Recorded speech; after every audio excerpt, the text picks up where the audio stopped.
and welcome to our regularly scheduled board meeting for March 2025.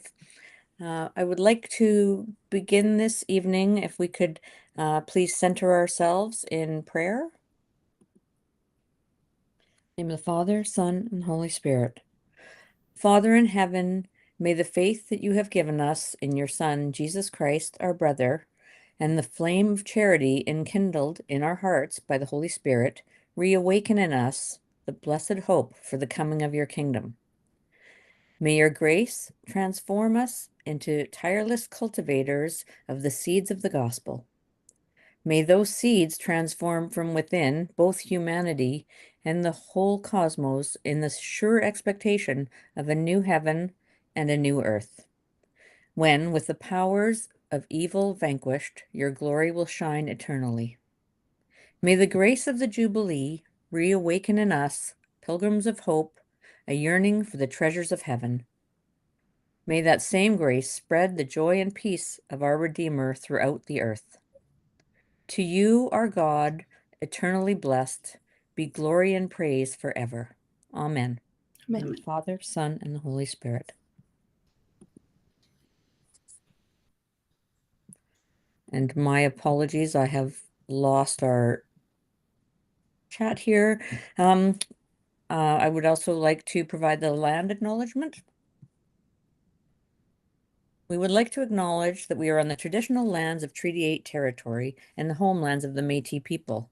We recognize the land on which we stand as the ancestral land of the Indigenous peoples and is common home to everyone in virtue of God, our Creator's gracious gift. Calling the meeting to order.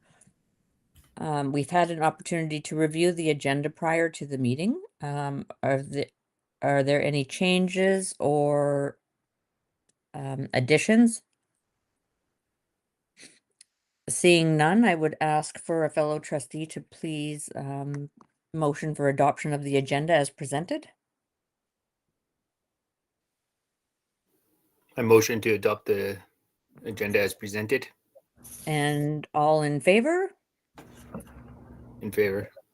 So moved. Thank you. We've also had an opportunity to review the minutes from our February 10th, 2025 meeting.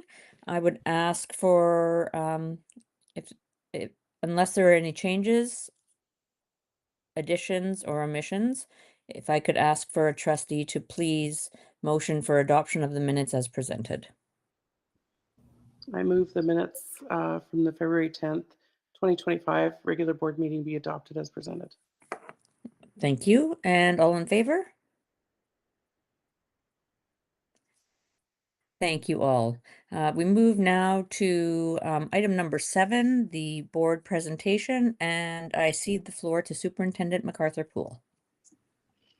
Good evening. Thank you, Chair Langmead. We always like to recognize our students who, for their academic accomplishments, and as is our tradition, when a student gets 100% on one of their diploma exams, we usually acknowledge their name and do a presentation to them at the board meeting. Because we're virtual today, we will be doing the presentation to these students at Holy Trinity High School. But I would like to acknowledge their names. All 3 of these students, I think this might be the first time we've ever achieved this, got 100% on their Math 30-1 exam, which is an amazing feat. So I'd like to recognize Giselle Lopez, Danielle Oki, and I think that's how it's pronounced, and Nadine Stoop from Holy Trinity High School for this wonderful achievement on their Math 30-1 exam.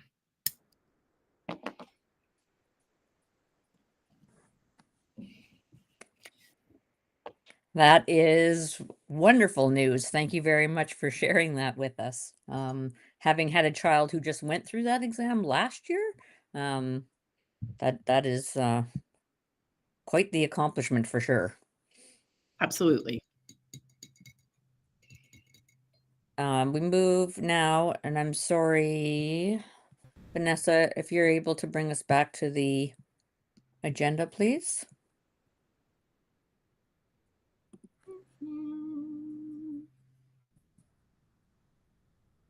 I seem to be having my usual technical difficulties and having difficulty finding my agenda. The school presentation is next. There we go. Thank you very much. Once again, so item number 8.1 is the school presentation, and I cede the floor once again to Superintendent MacArthur Poole. Thank you, Chair Langmead. We have with us this evening the principal and vice principal of St. Gabriel / Immaculate Heart up in Thickwood. Casey DePape is the principal and Krista DeMerchant is the vice principal. And they're here this evening to tell us a little bit about their schools. I'm not sure if it's school or schools, so I'll just leave it there and let them tell us some of the wonderful things that are happening in the Thickwood area.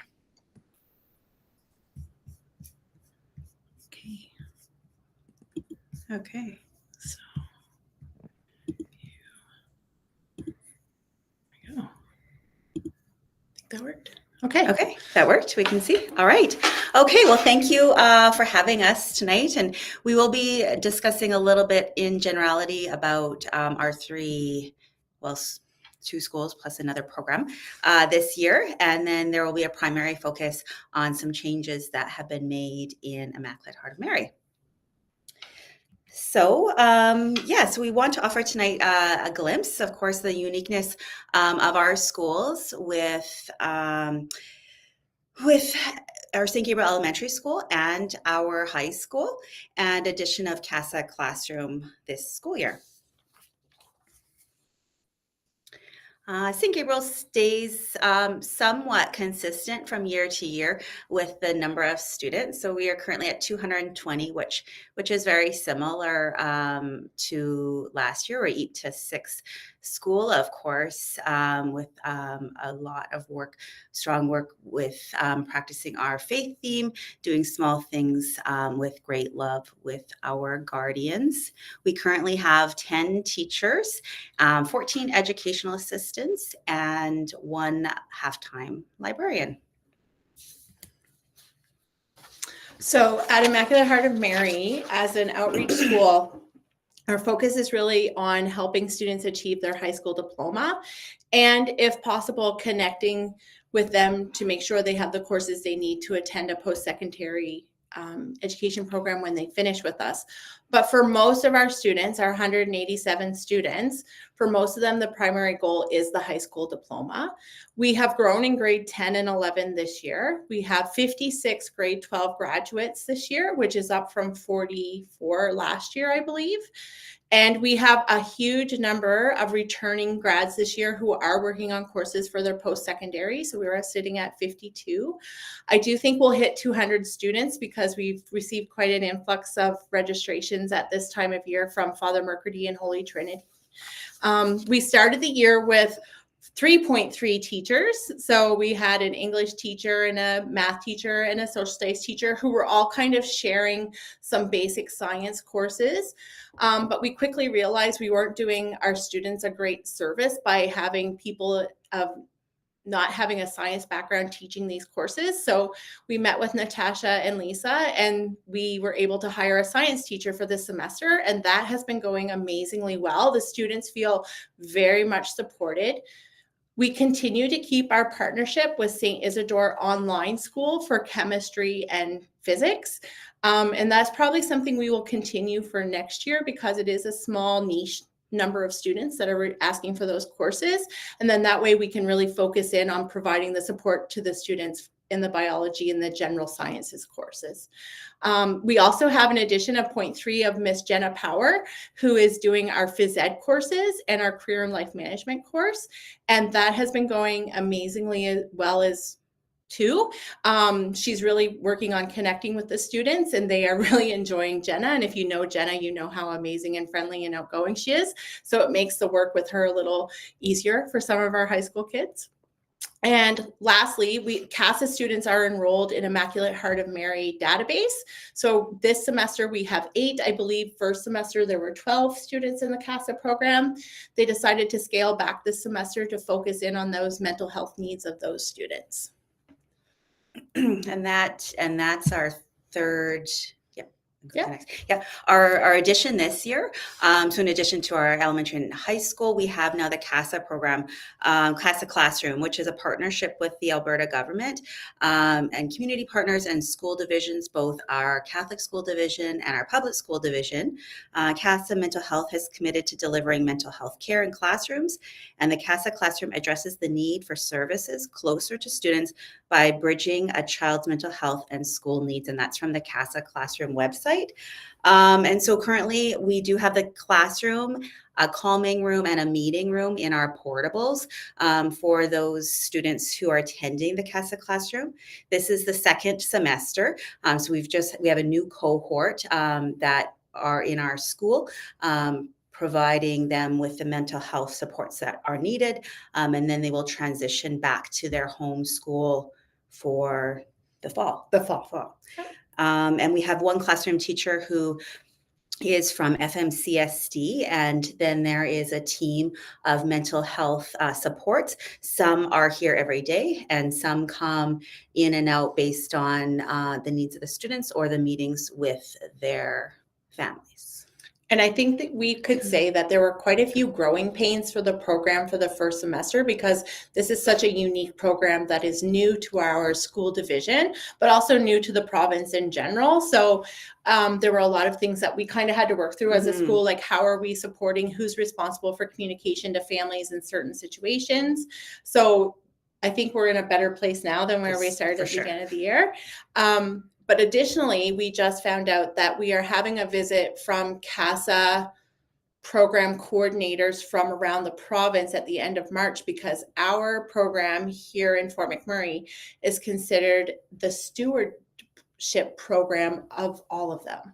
So they want to come see how things are working here and how they can copy that in other locations. So that, end of the month, they'll be here for. And we are one of the few CASA classrooms that focus on an 8 to 10 grade level. Many of the CASA classrooms around the province are focused in on grades 4 to 6. So I think they're interested in seeing how we're working with those older students to support them. So I started at Immaculate Heart of Mary in August, and I have been a high school teacher my whole career, 25 years. And so I've always worked with the at-risk population, and I've always attended a lot of professional development in supporting the at-risk population, because sometimes in your general professional development, like GETCA or going to an inclusive ed conference, those kids are sometimes not really addressed, or the needs of the teachers that work with those kids is not really addressed. However, 2 years ago during online GETCA, I attended a session with a principal who runs the outreach school in Ponoka. And so at his high school, they were finding, like many people do in an outreach school, students struggled with a semester-based system. So we're bringing students in who struggle in school, who struggle with attendance, but we're still putting them in the same system as we would in a mainstream high school. So here's your semester, here's your 4 months, here's your 4 courses. Okay, be done by January, be done by June. So what this principal did in Ponoka, they started a quarterly system. And so how that works is we give our students 2 courses works out to about 2.5 months. And we follow the diploma schedule. So diplomas are offered 5 times a year. We offered writings in November, January, where April is coming, and then we will do June. And the reason that they moved to this quarterly system, and the reason I wanted to try it out, is that it seems to help the students focus in on the learning that they need to do instead of being so scattered or feeling overwhelmed. High number of our students in Immaculate Heart of Mary have anxiety, and they struggle with their mental health. And so we were just trying to think out of the box of what is a way that we could help them set short-term goals for themselves. So the quarterly system seemed to come out of that as a natural solution to try. We don't have any hard evidence at this point because we're still working our way through this year, but the anecdotal evidence back from our classroom teachers is that students seem to be finishing courses in a more timely manner than they had in the previous years. So Miss Benoit, who's our English religion teacher, Mr. Punko, who's our social teacher, and Miss Kennedy, who's our math teacher, have been in the program for almost since it started, for sure. And they just feel like this year seems to be more successful for the students. When we first implemented the change, some students, some parents were upset because they felt like we were really pushing the kids hard. But when you look at the time, if we actually look at the amount of time, it would be the same as a semester system, just focused in more on 2 courses at a time. So once we got through to November, people seem to have really embraced the system. We're hoping to do a little feedback session with parents at the end of this year to see how they have felt about the change. But from our viewpoint perspective, it has been going amazingly well. And one of the advantages is a lot of our students will be finished their diploma exams this April. So when we get into June, when we get closer to grad, students are going to be able to enjoy that time with their families, as they should, and not be as stressed about having to finish all these diploma exams in June. So we're thinking that's a positive change. Another part of us kind of looking at the learning that's happening in our building is using the system of credit recovery that's built into our EDSB reporting system. So in the past, when students would take a course and then not complete it on time or not achieve a 50%, they would fail, and then you kind of would have to figure out, okay, what am I doing with this? In EDSB, in our reporting system, we actually have an application called Credit Recovery. So we can replicate the grade book that students had for the classroom teacher, and students can continue on with their work. We are finding some courses like math, students are struggling to get those completed in the quarterly system, but what we do is we just extend that time, maybe by 3 or 4 weeks. And that has been going pretty smoothly. And the teachers really like the feature because they're not having to redo work they had already done. They don't have to recreate a mark book. So it's also helping the teachers reduce their workload. One of the other ways that we are helping our students with their learning is we are putting a focus back on attendance. So yes, we are an outreach school. Yes, we realize we need to be flexible with our children and support them through some periods of where coming to school is really difficult for them. But we also know that if you're not attending school, if you're not making face-to-face time with your teacher, you're not as successful as you could be. So when I started this year, I met with the team. I'm like, how long in a day do you expect the students to come? What do you see as successful? Because we're not a mainstream high school, because our kids sit in the classroom, the same classroom, the whole time they're here, we don't have breaks, we don't have assemblies, we don't have movies showing or playing. The team felt 3 hours a day would help the students be pretty successful. And so that's what we have. We've set up an attendance system where we take attendance in the morning and we take attendance in the afternoon. And as long as students are marked present for one of those time frames, we are happy. We are feeling like they are attending as they need to be for an outreach school. And overall, that's been pretty successful as well, because when students, I see that they are marked absent for 5 days in a row, AM and PM, I can reach out to the family and say, did you know that they haven't been here? In the past, attendance was recorded on a paper sheet, and then our admin support would enter that into the system once a month. So that made attendance much more difficult to track, because then you would have to flip all through the paper sheets. So we decided to use EDSB and set up AM, PM timeframes. And then that also allows parents to check in during the week and see how often their child has been in school. So it's been a win for school and a win for families. The other thing, I feel like I'm talking a lot.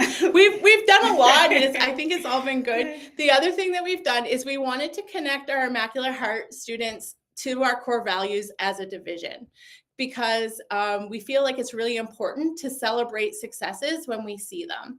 So we, as a team, met with our teachers and we came up with the 4 core values. So we value persons, responsibility, learning, and community. And so once a quarter ends, we meet as a team, we decide who fits in those categories for each grade level. And then we present the students with a certificate. And you can see an example of the certificate on the screen where it states what the core value is and then the rationale behind it. And then we bought a bunch of little fake trophies off Amazon, and they get a little fake trophy to take home.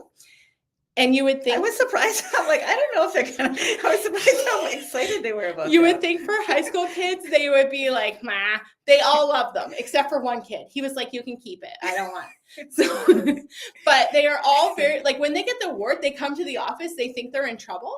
And so then we're like, "We are so proud of you. Your teachers have recognized the work and the effort you've put into this quarter. And this is your award and this is why. And then here's your little trophy." Like, I've been in so many selfies this semester. Like, it's been really good. So that's really good.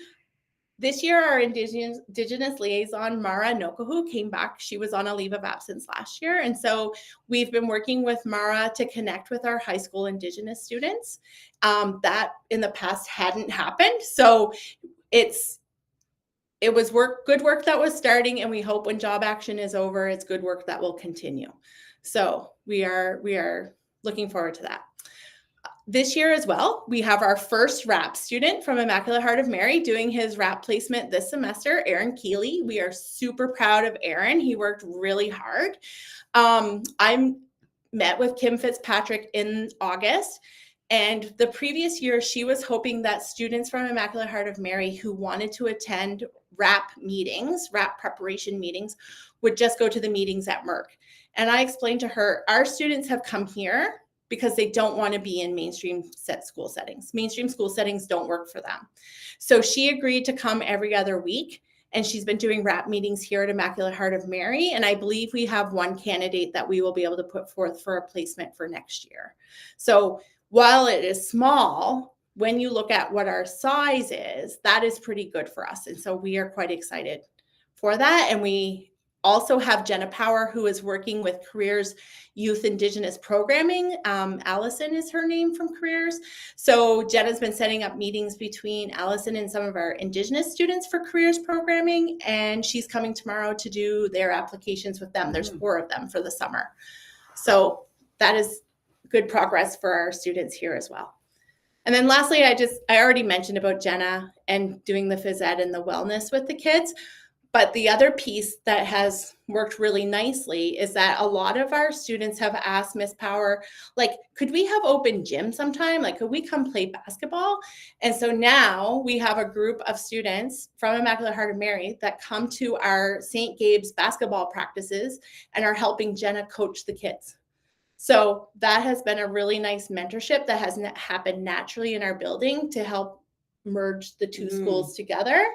And at first, when the high school kids started coming into the St. Gabe's office, because my office this year is in St. Gabe's beside Casey, everyone was like, why are these high school kids, like, what's happening? And now it's just normal. It's just normal. And the elementary kids will ask the high school kids questions, and they have conversations, and it's just been a nice growing together as a small school family. Yeah. It was really, and last year we were looking for opportunities, of course, to find those mentorship opportunities, and this phys ed helping to coach. We have one of our elementary students. It's 3 or 4 of her siblings. 3 of her siblings. 3 of her siblings are an Immaculate Heart, and they are coming to the basketball practices to help coach. And so, it's just that kind of natural family-based working together mentorship. And I think that was a huge change this year, having the VP's physical office in the main office. I think it's really helped me grow in terms of getting to know all of the students a little bit better, and of course learning more about everything high school. And I've never worked in an elementary school in my entire career, and I know now when the kids come and ask for ice, you just give it to them. Like, you don't question why they need the ice. Well, you do question why they need the ice, but you don't. Ice makes everything better. I don't know if you know that, but magically, ice just makes everything better when you're 6 and 8 and Band-Aids. And Band-Aids. And snacks. We provide a lot of snacks. So and that's what Krista said. One thing, we're praying job action is over soon, but this is really, as we're running the office, Krista's like, I know all the names of the elementary kids now, just from doing child check and all of the office things that, happen. So that has been one positive outcome from job action, is that I've gotten to know the elementary kids, because I think without this, that would have been harder. Yeah. But we really want our staff to come back. We miss them greatly. So, Yeah. And I guess just to close, we of course are always working on our ed plan and our goals, and as we're coming to our third year here, primarily during job action the last couple of months are really our focus has been faith and wellness, above all our other goals currently. And I found it interesting. We didn't talk about it, but we ended up in the same session at GETCA, our admin team and Jen, on wellness. And it was how we could support our teachers, our staff wellness. And so I think because that's really kind of what's our huge focus right now. And so it was a really good session. We took a lot away from that. And I think that's really what we've been doing is our staff focus. How can, more casual days, and they love food and things we can do to help support our teachers during this difficult time. Our student focus, of course, spirit days, as you can see, and as much time, their mental health is greatly improved the more we can get outside. And so we're looking for extra outside activities. And of course, with our student and family focus, making those connections, we have started Friends Club with our students that have been asked to stay home.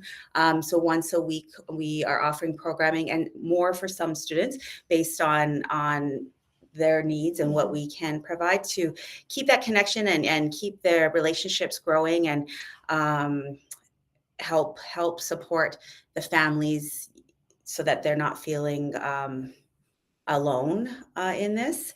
And of course, always our faith focus, and we're very blessed, of course, the physical proximity to the church. And so we go there a lot.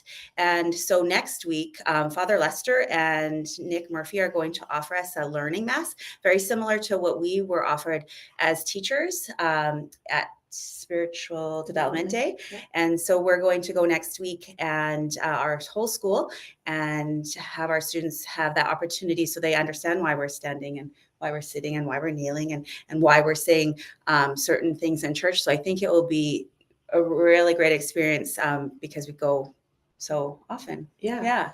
So Yeah. that is happening next week on the 20th. I think that was our biggest focus. We just wanted to share, the uniqueness of our school with CASA included now, and also, of course, the changes that we've implemented in the high school this year. And yeah, we're here if you have questions or any other things we want to chat about. Thank you both for your presentation. So before I open up the floor to my fellow trustees for questions, Mrs. DePape, maybe, I know we focus on like the internal development, mental, social wellness, but maybe you could explain your amazing hairdo today for anybody who may be watching that may not be aware. Yeah, so we, our student leaders like to plan spirit days, and we're trying to do more than not. They seem to, They it love really them. felt like you could feel it coming in Yeah, today. there's a great energy. So today was Wacky Hair Day. So that's what today is. Yes. And we often try to, so when we're planning spirit days, we work as a whole schools. And so we work together with Immaculate Heart and CASA. This one wasn't as popular with the high school kids, but there's been other spirit days. And CASA Often participates. Yeah, with everything. Yeah. So, yeah. We actually had Alien Inline also Mm. in last week. And I said to Casey, could we find some time in the schedule for the high school kids? And she's like, oh, we never done that before. And we had a great showing, and we did a grads only event. And I think we had 20 grads show up for the Alien Inline. So that was nice. Yeah, it was great. Yeah. And they're like, in the gym where the little kids go? Yep. In the gym where the little kids go. So, yes. Yeah. Awesome. Do any of my fellow trustees have any questions or comments?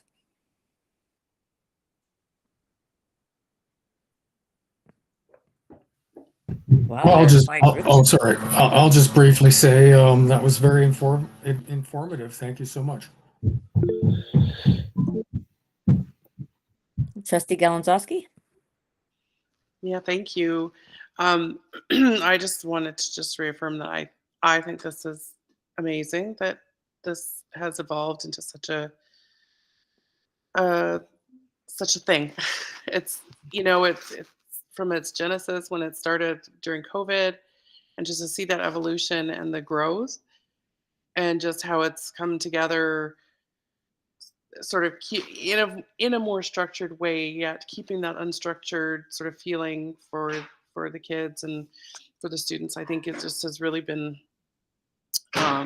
wonderful. So thank you for keeping on the good work. Thank you. Thank you. Trustee Hoffman?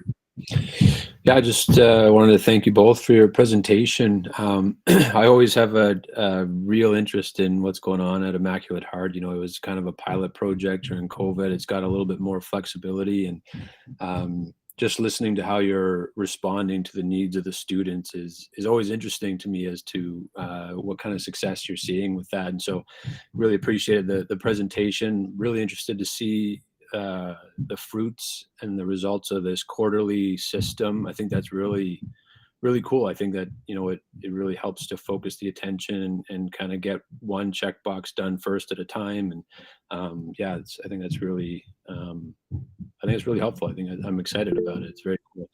I also appreciate, you know, the core value awards we always like to see when some of our work is trickling its way down to the schools. And you know, everyone needs a little bit of recognition, and I appreciate that you're kind of doing it in a way that you know, represents the work and the themes of the entire district.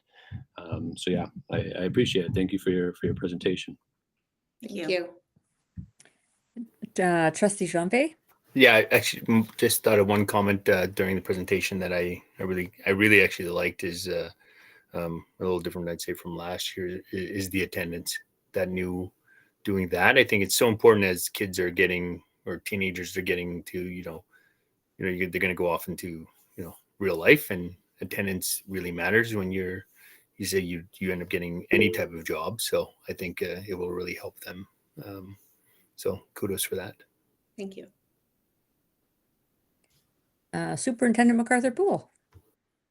Thank you. I think it's really important to acknowledge the work that these two ladies have done with Immaculate Heart. It was, I think, I'm almost 100% certain that we are the only school division that has this sort of alternative setting for a high school within an elementary school. And it was, I know when we first sort of came up with this idea, we weren't sure how it was going to go. And every year, I'm so proud of what we do, and every year there's this continual improvement with it, and it gets a little bit better every year, and the numbers continually are increasing. And I just any of our trustees who would love to come for a visit, I think coming into St. Gabe's and Immaculate Heart and seeing the tie-in between these two schools and how well it's been working, and with the inclusion of the CASA classroom as well, because that was another first for the province, with the 8 to 10 or grades 8 to 10 being the choice that we had. And, to go from, maybe, I know at one point, like I think in November, the CASA classroom, we were like, oh my gosh, is this going to work to choose the wrong grades? And now to find out that we're like an exemplar for the province and for how to run, just shows that sometimes thinking out of the box and looking at the challenges that we have as a school division to support our students and looking at it in a different perspective sometimes can be really rewarding. So I just want to acknowledge the work that the team at Immaculate Heart and St. Gabe's do for all of the students that attend. It's our only K-12 school. That's right. That's great. I tell people we work in a K-12 school now. Yeah, and that doesn't happen. Grade 7. We're just missing grade 7. But also, I think it is important to note that Kirsten McConnell's support of the CASA classroom for Casey and I has been invaluable. She works very hard and very diligently, and she's so good with communication skills and being a problem solver. So I think CASA without her it wouldn't be the same. So we really value Kirsten's support in the program. Thank you. So I just have, as board chair, I get the benefit of maybe asking the last couple of questions. So I just had a question around CASA. So you said you started with 12 students and then you went to 8, and I'm just curious as to the change in the numbers. Is it because you felt that, like, did the government say, like, did the education say, you need to have X number of students in the program, or was it something that you just felt you would start with 12 and then determine that 8 was a better fit? So it's Or not did you only have 8? this is not that's not our that was not our decisions. Okay. So that would have been the CASA team with Kirsten and her partner in Cynthia in the public board. Okay. So really it comes down to who benefits from this program. So I think when they started with the 12 in the fall, it was kind of ambitious. And also I would say quickly reduced to 8 because 4 of the students they had selected were not a good fit. Okay. So if a student is in active use of illicit substances, is not willing to work with a therapist, they quickly get removed from the program, and the family also has to buy in. So all of a sudden, 12 in the fall became 8 about November.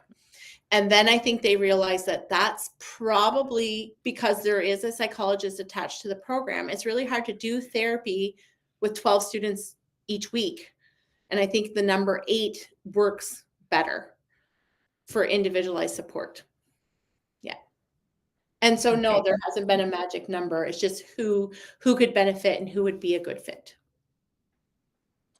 Thank you for that. And then I don't actually have another question. It's more of a comment. So I think most people are aware that our family was very much a benefit of Immaculate Heart of Mary in the St. Gabriel setting. And our son graduated last year with an honors diploma that was greatly supported by the administration and staff at Immaculate Heart of Mary. So I've always been personally invested in the work that you do, and very much appreciate the fact that you're juggling a lot of different pies, and then having CASA added onto that is yet another addition. So please continue doing the great work that you're doing. It's very much appreciated, and it's great to see these students being able to excel in a setting that otherwise, may have resulted in them not graduating. I also very much appreciated your focus on faith and wellness this year. I think, especially given the current job action, the importance of reminding everyone to, to look after themselves, from a faith and just a mental health wellness perspective, and the importance of remembering that if we don't take care of ourselves, we can't take care of those around us. And how important that is. So thank you both very much for your presentation. If you're welcome to stay for the remainder of our meeting if you like. You are also welcome to leave should you. I'm sure you have many other priorities going on in your lives. So we thank you again for your presentation. And we look forward. Thank you, Natasha, for your invitation to St. Gabe's and Immaculate Heart of Mary.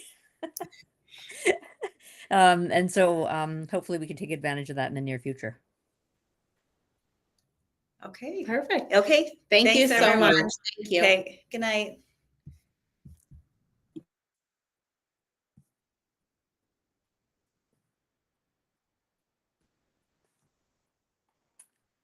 Thank you. We move now to item, we do not have any school field trips for approval this month. This is a good reminder, though, that our Holy Trinity liturgical choir heads off to Rome tomorrow. So please keep the students and staff in your prayers as they venture off on that trip, which I'm sure we're all very anxious to and looking forward to the report upon their return. So we move now to the board chair report.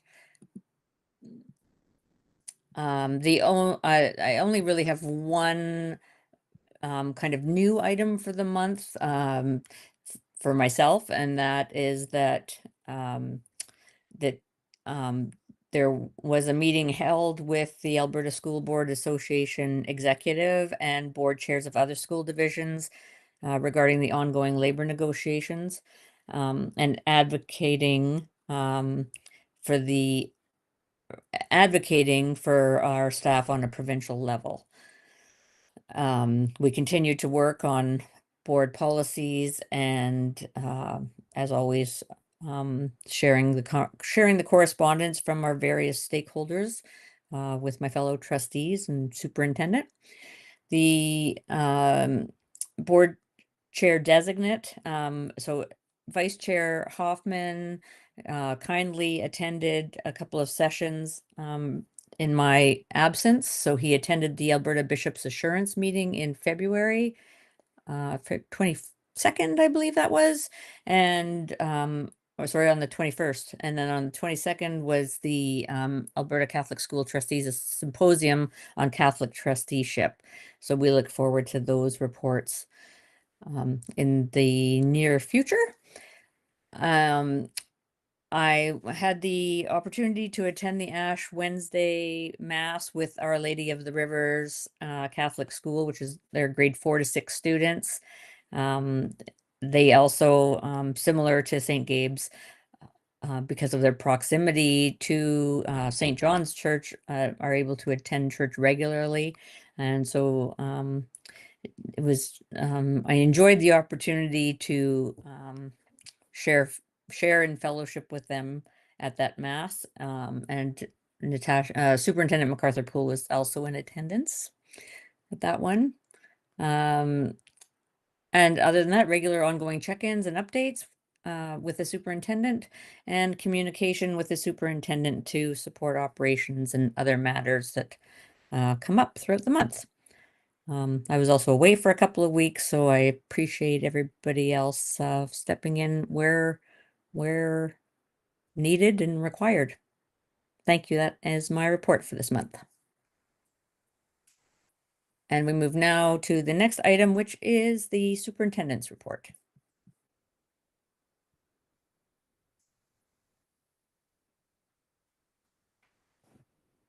You are on mute. Yep, I'm just waiting for Vanessa to pull that report up. So as part of my report, we just have a few things to update everyone on. First of all, just a really brief job action update as we are in active negotiations. So we've met Monday and this morning, and we're meeting again tomorrow. We have a new mediator that's been assigned. So we believe his presence will help us move things along. There was a new ministerial order that was shared with us on February 26th. This was this was, I guess, as a result of an injunction against Edmonton Public. So it did impact all of the other school divisions, which were Sturgeon, Fort McMurray Public, and Fort McMurray Catholic that had ministerial orders. So we've had to adjust our original contingency plans that we had. And our reporting to the ministry is slightly different. For the first part of this, we've been able to bring back quite a few more of our students on a part-time basis. So we don't have a lot of the students that have been out of school for the duration of the strike back full-time yet. We just don't have the staffing that allows that to happen. So we will continually look at each of our students individually and look at our contingency plan, and our schools are adapting as the days and weeks go on. So we will continue that process. As part of the job action, I meet on a weekly basis with both provincial officials from PBCO and Alberta Education, as well as superintendents from school divisions that are in job action. So for the month of, I guess it's sort of the end of February, beginning of March, we have a couple of congratulations. So we are pleased to announce that Claudette Fiddler, She was principal at École St. Paul and is currently in her sort of, I guess, her preparation for future retirement, decided to take a step away from being a principal and is currently the classroom support teacher at Elsie Yannick Catholic School. And she was chosen by a group of her peers. And this is, of course, the CCSSA award, and she will be receiving this award in I think it's May or end of April, I think, can't remember the dates, at the Blueprints retreat in Kananaskis. I attended the third meeting of the year for the CCSSSA in February in Edmonton, along with Nick Murphy, our religious education consultant. It was really good to see some of my colleagues that I haven't been able to see since last year. As well as part of this, I took part in the Catholic Bishops Assurance Sessions and the ACSTA Trustees Association meetings with Trustee Hoffman in attendance as well. Yeah,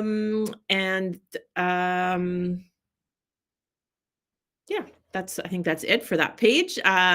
We have been continuing our JUPA meetings. So we have a new CFO, I believe, is the new position with the municipality. So even though we have a new one, we're continuing our JUPA meetings, and this is, of course, the joint use planning meetings that we have to do. This is with all of the school divisions that are in the municipality of Wood Buffalo. We were excited to host the provincial VEX robotics competition a couple weekends ago at the St. Croix Sport and Wellness Center, and it went off really well.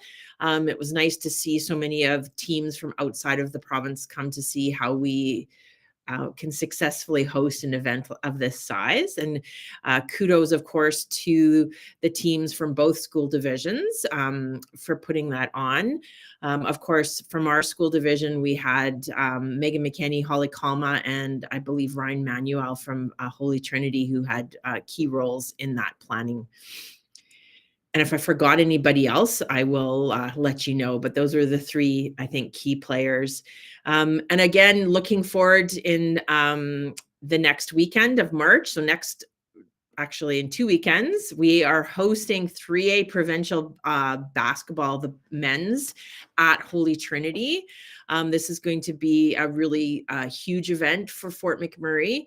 This will be the last time a school north of Edmonton will be allowed to hold provincial basketball.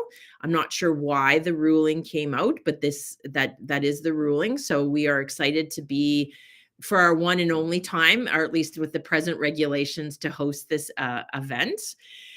We had all of our teachers attend ATA convention last week in Edmonton, and we heard that it was very successful and well received by our teachers. We are hosting in all of most of our elementary schools the 4th year student cohort from Keano for they're doing their practicum for the students in their 4th year of education. I don't think I clarified that part. And we wish them the best as they complete the last stage of their academic journey before they become teachers. And as Chair Langmead mentioned, we wish safe travels to our Holy Trinity Liturgical Choir that is traveling to Rome this week. And we're really looking forward to hearing the video recordings of some of their performances in Rome. And of course, we heard from Francois Gagnon a little earlier, but we are happy to announce that our requested addition to Holy Trinity High School was approved in the recent budget and is now moving to the design stage. So I think maybe some of the advertisements looked like it was approved to start, but we've actually just been approved to go to the design stage. So we have a time that we have, and we will be bringing groups of stakeholders together to figure out what that actual addition could look like. And I believe that is the end of my superintendent update. Do you have any questions for me?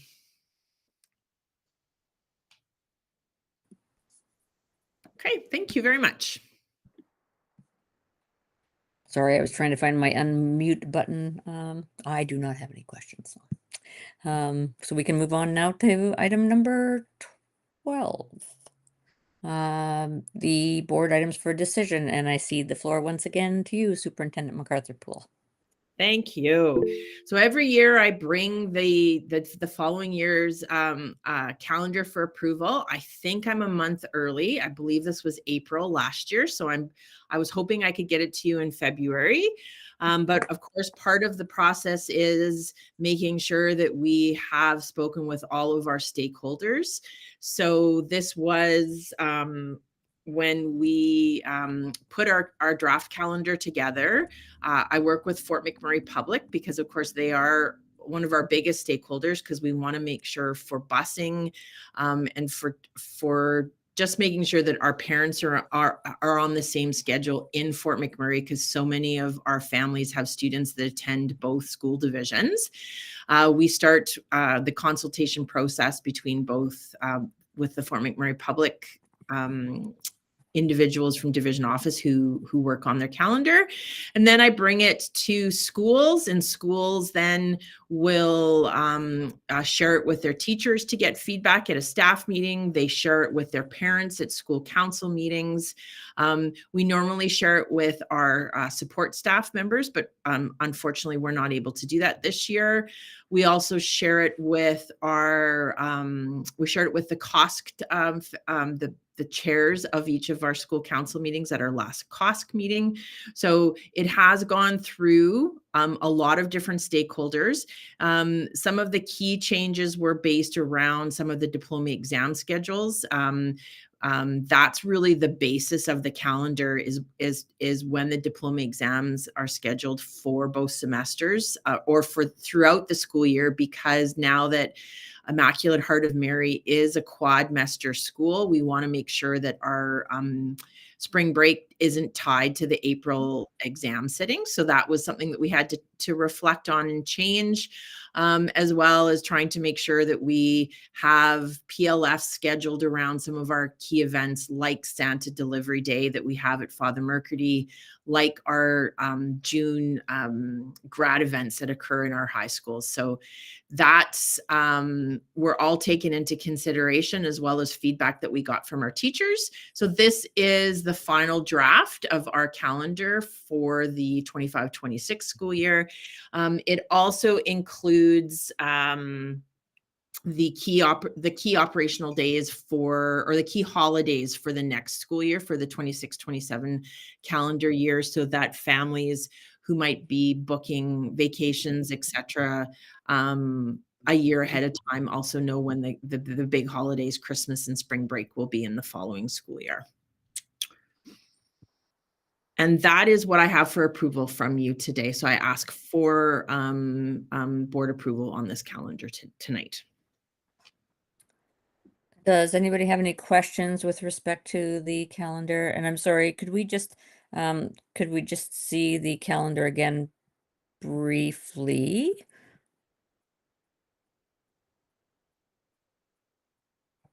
Just to provide anybody an opportunity to seeing it on screen there if they have any questions.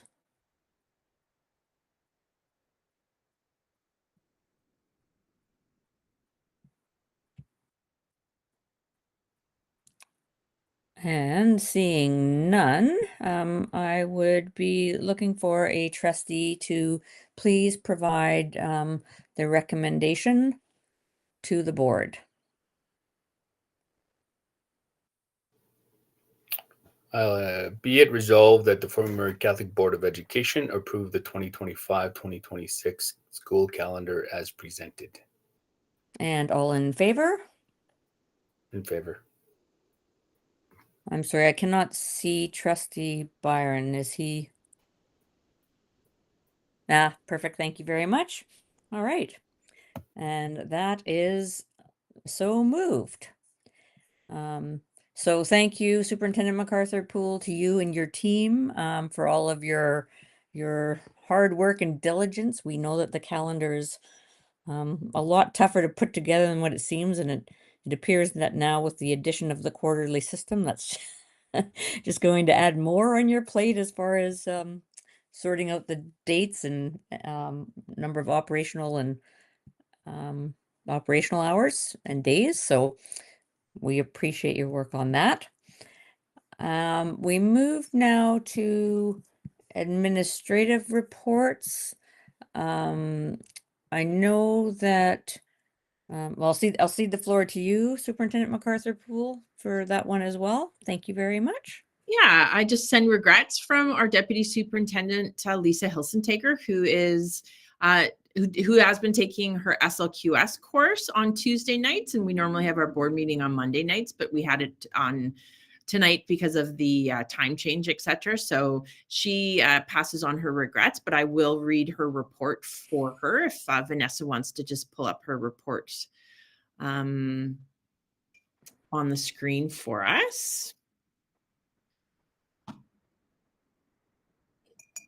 I don't know if she's going to here, maybe. Oh, there we go. So she has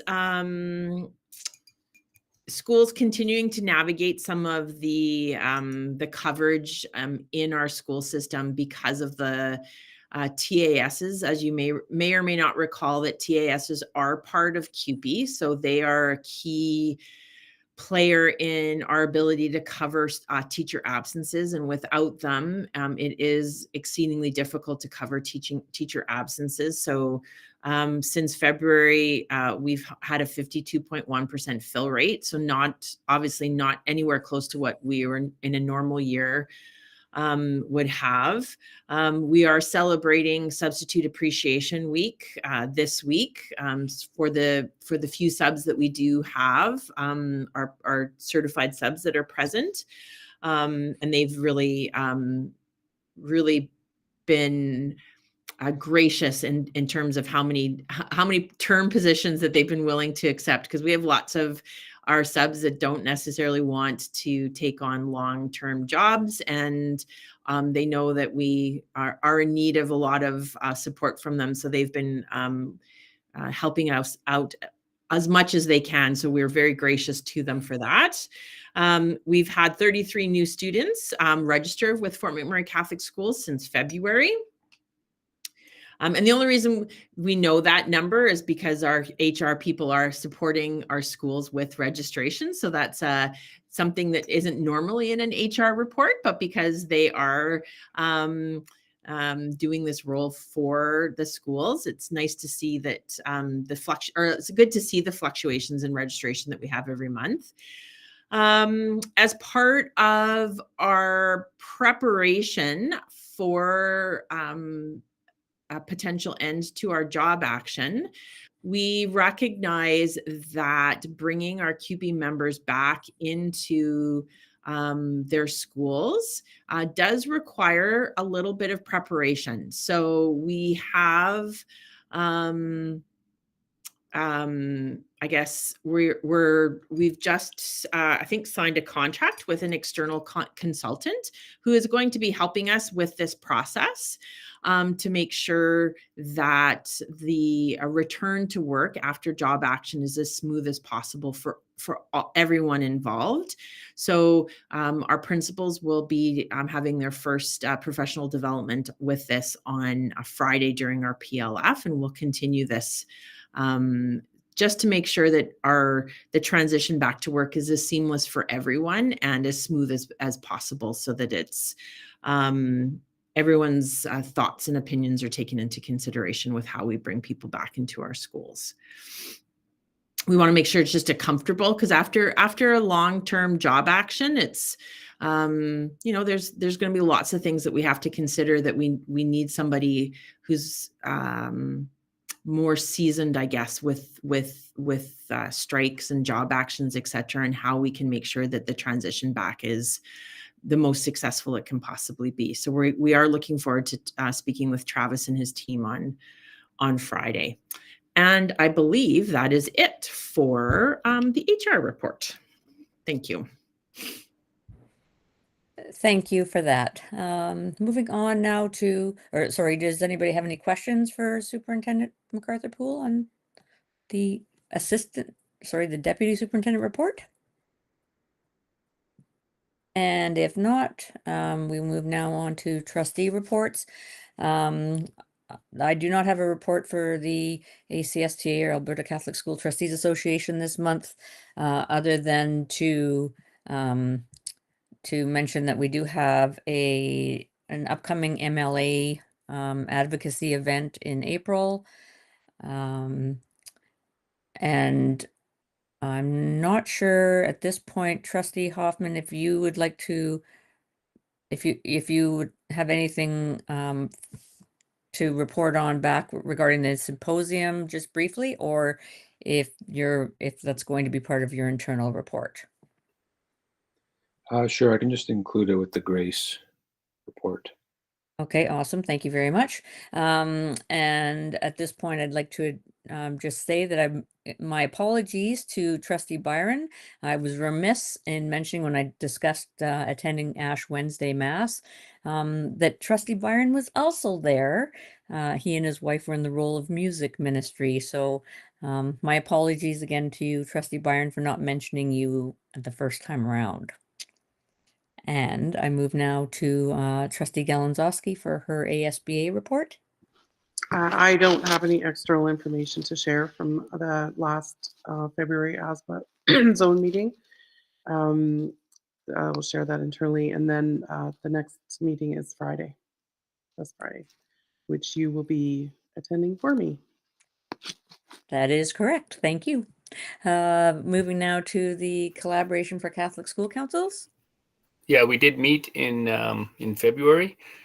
We got together down at the main office, and we went over a few items, but most of the discussion was around job action, just informing and talking with the different school councils.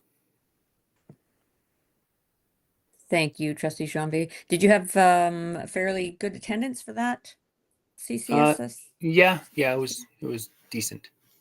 Okay, great. Thank you very much. And Trustee Hoffman, your Grace and etc. reports, please. Sure, yeah. So Grace, they've just announced kind of a save the date for a youth summit going to be happening in the fall. So also looking to involve students in the work of protecting and promoting and enhancing Catholic education. So that's going to be on October the 24th. So it's 4 days after our municipal election. So I'm not sure any trustees can really commit to it, but it'd be a good thing probably to work towards. And even if we were working with the youth ministry team in the parish, they may have a few people that might be interested in attending that. So that's October 24th, 10 till 3. At Our Lady of Perpetual Help, but they got more information forthcoming. They just wanted us to put it on the calendar. Grace was also involved in the Bishop's Assurance Plan that both Superintendent MacArthur Poole and I attended in Edmonton. So essentially what the Bishops of Alberta are looking to do is to build something that's a bit more, standardized for all the districts across the province in regards to assurance. We give assurance to many of our stakeholders, whether it's the government or our parents, but a bit more of a standard assurance to the Catholic community and to the bishops. Right now, for this current school year, there's 3 districts that are in a bit of a pilot project. And this just includes a lot of things that we're already doing. So if there's a strategic plan that comes out, it would be shared with the bishops. If there's education plans, they can be shared, that sort of thing. It isn't to add extra work, it's to include the bishop in a lot of the work that's being done. So yeah, like I said, right now, Elk Island, Calgary Catholic, and Lakeland are in a pilot year, basically, of trying a couple different things to develop this assurance plan for the Catholic community and the bishops. And then there's also a committee being put together for anybody who's involved or anybody who's interested in having a say in what this could potentially look like.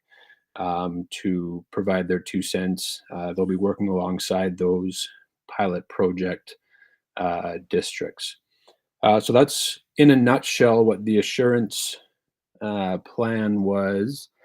And there's a pretty, it was probably about a 9-10 page document as to proposed ideas as to what it could look like, whether it was looking for ideas with regards to formation of teachers or participation in parish events, all that sort of stuff. There was a document that was sent out. I'm not sure if everyone got it or if it was just the attendees of the assurance meeting, but I can share that document that was basically given to us as participants of the meeting.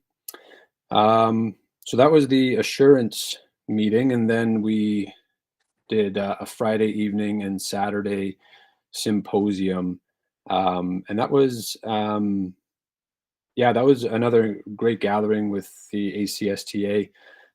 We had some PD with Cardinal Emeritus Collins, who first started his Episcopal journey in Fort McMurray when he was ordained bishop. He was first in the Diocese of St. Paul and ended up being elevated to the cardinalship when he was in Toronto. But he was there and he gave a fantastic opening presentation on the Friday evening. I got 4 or 5 pages of notes. He's an incredible, eloquent speaker. And then during the day, there was a lot of really interesting presentations, a lot of it in the same vein, really, as some of the work that we've been doing with Mr. Smeaton. There was a lot of sort of board superintendent relationship presentations, of course, Catholic identity. But yeah, overall, it was a really, really good event. A lot of those events are also great for just sitting with other trustees from other Catholic districts. I was sitting next to Archbishop Smith the entire time, and his information or his news came out less than 24 hours later, and he didn't say a word the whole time we were sitting together. So he's committed to Catholic education in Alberta, and he was working right to the end for our schools and our church. So like on behalf of Grace, they're sending him an incredible thank you. He's been integral in the development of Grace and this Bishop's Assurance Plan, and everyone is wishing him the best and offering their prayers and support as he starts his new role in Vancouver. But yeah, that's pretty much it for those events. Thank you very much for sharing that. So our next regular board meeting is on April the 7th, 2025, and it is now time for us to, I'm looking for a trustee to motion us in camera. Before we do that, however, I would just like to ask that we all just center ourselves for a moment and just internally reflect and pray for all of our staff that are in job action, a prayer for Pope Francis for his continued wellness, and a prayer for all of our staff, students, and families as they continue to navigate this situation. And let's pray for a near end. If we could just center ourselves for a moment.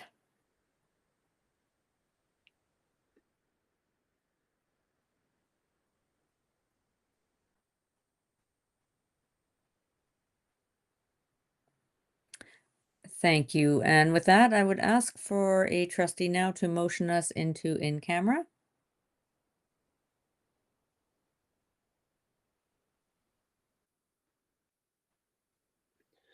I move that we move this public meeting into camera at 7:09 p.m. Thank you, Trustee Hoffman.